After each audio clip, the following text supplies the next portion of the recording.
Hi అండి. ఈరోజు మనము సేమియా పాయసం రెడీ చేసుకుందాం. దానికోసం గీ వేసి దానిలో సేమియా, జీడిపప్పు, కిస్మిస్ అన్నీ ఒకేసారి వేసేసుకుందాం. దీనిని మనం 1 పాట్లోనే రెడీ చేసుకుందాం. సో అది రోస్ట్ అయిన తర్వాత తీసేసి పక్కకు పెట్టుకుని కొద్దిగా వాటర్లో ముందుగానే నానబెట్టుకున్న సగ్గుబియ్యాన్ని యాడ్ చేసేద్దాం.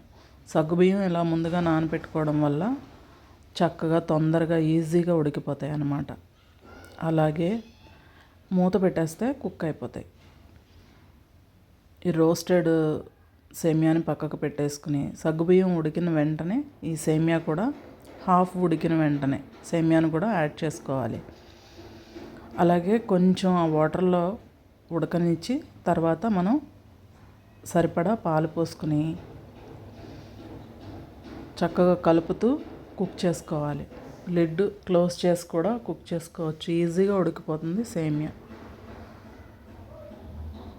అలాగే లోపల మనం బెల్లం కూడా తరిగి ఉంచేసుకోవాలి. ఇలా సేమియా, సగ్గుబియ్యం ప్రాపర్గా కుక్ అయిపోయినాయి అనిపించేంత అప్పుడు మనం ఈ తరిగి పెట్టుకున్న బెల్లాన్ని అందులో యాడ్ చేసుకోవాలి. మధ్య మధ్యలో తిప్పుకుంటూ ఉంటే మనకి చక్కగా అడుగంటకుండా ఉంటుంది. పిల్లలైనా సరే ఈజీగా రెడీ చేసుకోవచ్చు.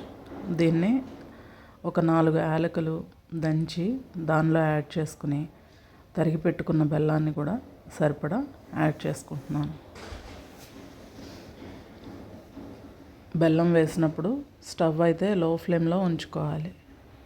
బెల్లం మొత్తం కరిగి చక్కగా మనకి చక్కటి కన్సిస్టెన్సీ సేమియా పాయసం వచ్చే వరకు మనం ప్రాపర్గా మిక్స్ చేసుకుంటూ ఉండాలి. ఫైనల్లీ మిక్స్ అయిపోయిన పాయసంలో 1 టేబుల్ స్పూన్ నెయ్యి వేసుకుని చక్కగా మిక్స్ చేసుకుని డిష్ అవుట్ చేసేసుకోవడమేనండి. సర్వింగ్ బౌల్లోకి తీసేసుకోవచ్చు. సూపర్ అంటే సూపర్ టేస్టీగా ఉంటుంది. సండేస్ ఈవినింగ్ ఒక డిజర్ట్ లాగా మనం చక్కగా దీన్ని తీసుకోవచ్చు. స్వీట్ క్రేవింగ్స్ వచ్చినప్పుడు చిటికలో 5 మినిట్స్లో రెడీ అయిపోతుంది.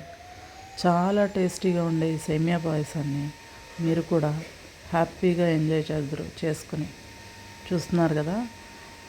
ఈ కప్స్లో మేమైతే సర్వ్ చేసుకున్నాము ముగ్గురము. Thank you for watching Hemasri vlogs.